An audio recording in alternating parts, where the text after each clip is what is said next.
அந்த நடிகர் எங்க? இப்ப இருக்கிற நடிகர்கள் எங்க? இங்க புகிற நடிகர்கள் உடனே பாட்டில் ஓபன் பண்ணிடுவான், சாராயத்தை குடிச்சுடுவான், 4 பொண்ணுங்களோட டான்ஸ் போடுவான், 100 பேர் அடிக்கிற மாதிரி ஷோ காட்டுவான்.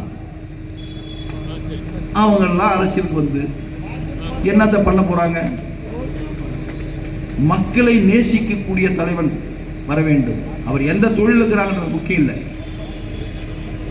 ஏழை மக்களுடைய உணர்வுகளை, அவர்களுடைய நிலைகளை அறிந்து கொண்டு அவர்களுக்காக போராடக்கூடிய சிந்தனையுடைய தலைவன் நாட்டிலே கட்சி நடத்த வேண்டும். அவன் ஆட்சிக்கு வர வேண்டும்.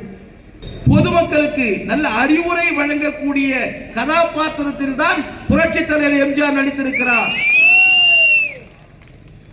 குடித்துவிட்டு கும்மாளம் போட்டு பாத்திரத்தில் அவர் நடித்தது வரலாறு கிடையாது. குடித்தவனை கண்டித்து அவனை திருத்துகின்ற கதாபாத்திரத்தில் தான் புரட்சி தலைவர் எம்ஜிஆர் நடித்திருக்கிறார். அந்த நடிகர் எங்க? இப்ப இருக்கிற நடிகர்கள் எங்க?